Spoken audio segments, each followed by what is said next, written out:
好，我哋繼續講解四聖諦，今日係第125課，繼續講解係呢一個大乘嘅四聖諦嘅宗義。咁喺大乘裏邊咧，就之前我哋講啦，呢一個小乘就分開舍察部宗同埋經部宗啦。咁大乘就分呢一個唯識宗同埋中觀宗。咁而家就係講緊唯識宗。咁喺唯識宗裏邊咧，就係呢一個有相有相唯識啦。或者叫實相唯識啦，或者叫真相唯識啦。咁佢哋咧亦都再分開咗三派嘅，佢哋再分開三派嘅，水水靈取等數派，半等開退派，同埋呢一個隨集派三派。喺三派裏邊咧，再分開呢一個承許有八識嘅唯識學派，同埋唔承許八識得六識嘅唯識學派，以及得一識嘅唯識學派，再咁樣去分嘅。咁我哋而家知道大約係咁樣先。咁然之後咧，我哋喺呢一個承許有八識嘅，因為佢承許八識嘅關係，咁佢肯定有第八識同埋第七識嘅講法啦。咁第八識阿賴耶識我哋已經輕輕講咗啦。咁我哋而家輕輕講下呢一個第七識阿賴耶識。喺第七識阿賴耶識裏邊咧，第七識末那識，第八識就阿賴耶識，第七識末那識。末那識裏邊咧，被稱為染污識染污識，或者呢一個煩惱二染污識或者煩惱二。咁之前講過，末那識亦都具有呢一個所緣行相體性坐伴即係可以同分阿賴耶識嗰個分法一樣。分阿賴耶識咪所緣行相體性同坐伴嘅，呢度都係一樣。所緣行相體性同坐伴呢四個差別。咁所緣嘅意思係咩？所緣嘅意思就係以阿賴耶識為所緣，即係話末那識佢嘅所緣係緣阿賴耶識嘅。咁行相咧，行相好明顯啦，我執咯。係嘛？第七識就係我執啊嘛，我執識啊嘛，所以第七識係呢一個末那識嘅行相就係咩？以我執為行相。體性咧我哋之前講過阿賴耶識咧就係呢一個無覆無記啊嘛。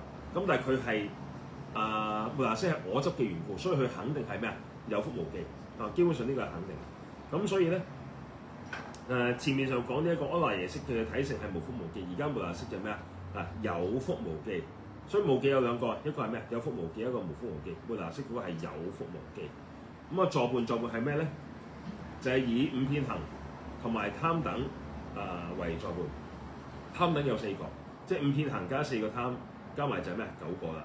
五遍行就係觸作意受想思啦。咁同阿賴耶識基本上一樣嘅五遍行心所。咁然之後再加埋咧四個貪，即係我貪、我慢、無明同埋我見呢四個呢四個構成貪等四。咁所以咧，五遍行加貪等四就係9個啦。所以末那識嘅坐伴，佢一起嘅時候咧，就有呢9樣嘢喺度。呢個就係末那識嘅坐伴嚟。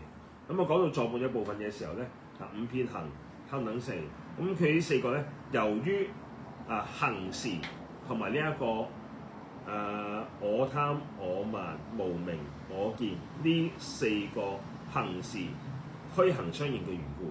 所以咧，我哋話佢嘅體性係咩有覆無記。咁點解話佢係有覆無記咧？咁首先我哋知道梵文末那嘅意思係煩惱二啦，或者煩惱二啦，煩惱嘅二。咁末那識嘅所緣係阿賴耶識嘅異熟分啊嘛。咁末那識緣嘅係阿賴耶異熟分。咁點解要特別咁講咧？因為阿賴耶識有兩個部分嘅，一個叫識，一個叫種子。即係阿賴耶識裏邊有兩嚿嘢，一個叫做識，一個叫種子。阿賴耶有兩個部分，阿賴耶嘅識，阿賴耶嘅種子兩個部分。但係末那識佢緣嘅係阿賴耶嘅識定阿賴耶嘅種子咧？係嘛？原來咧末那識佢只係緣識嘅部分，而唔緣種子嘅部分。所以咧佢只係緣阿賴耶識裏邊嘅呢個識嘅部分，而唔會緣佢種子嘅部分。咁所緣嘅意思有好多。即係有譬如啦，有如乜嘢而執乜嘢用嘅呢個用法。譬如咩譬如清潔地板，清潔地板唔係緣清潔啊嘛，清潔地板係緣地板而清潔啊嘛，係嘛？清潔地板係緣地板而清潔噶嘛，好明顯噶嘛。